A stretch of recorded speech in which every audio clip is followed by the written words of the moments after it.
Well, when I was born, I was baptized Catholic. My parents didn't take me to church at all when I was a kid. A friend of mine's mom actually took me to my first church experience, besides like going to like Catholic Mass with my grandparents when I spent the weekend at their house. So basically, I was Christian for a while. Didn't really care for the people that I found that follow the Christian faith who don't really live up to what I would consider the expectations or standards of Christianity. They're Christian people, but they're not very Christian-y. They're more self-seeking, self-fulfilling type people than I would expect to find, being that I've read the Bible and I know what the Bible says. That if you were truly a Christian, you wouldn't pass judgment on people.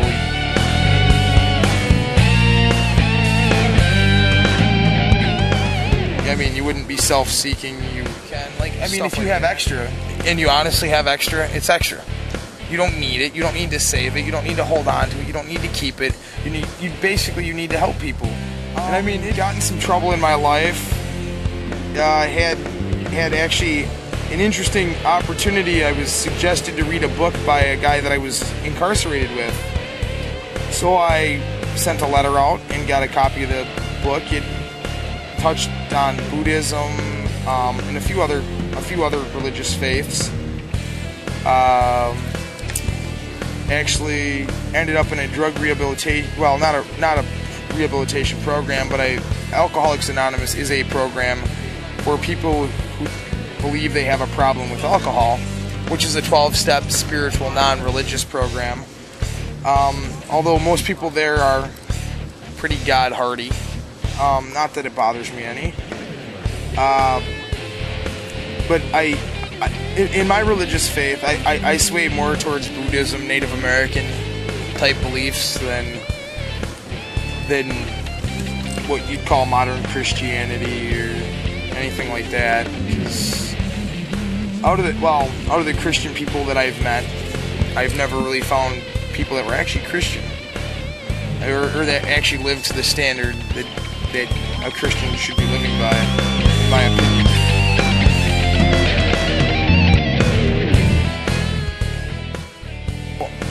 I don't think that I'm going to find that. I've looked for that several times.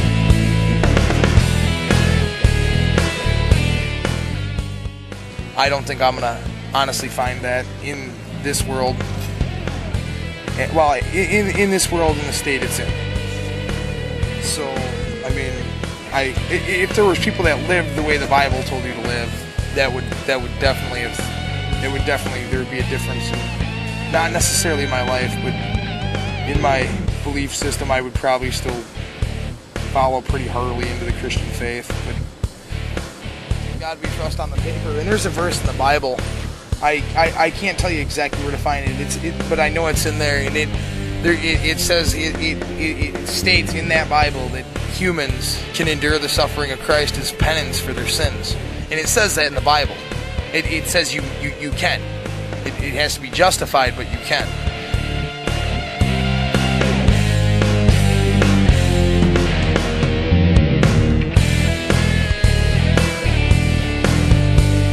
Now, if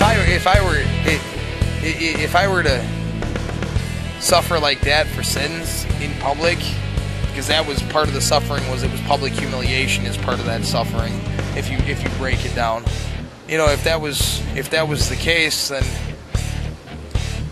maybe people would have a chance not to go to hell. There's people out there that I've done work for that haven't paid me, and I might not have got my money yet, but someday they will have something that I want or something that I need laying around in their yard or on their property, or I'll just happen to see them and I'll be in a bad spot and I'll need something, and I'll look in their car window when they're in the gas station and I'll see something that I actually genuinely need, and they already stole from me once, and I'm going to take my eye back.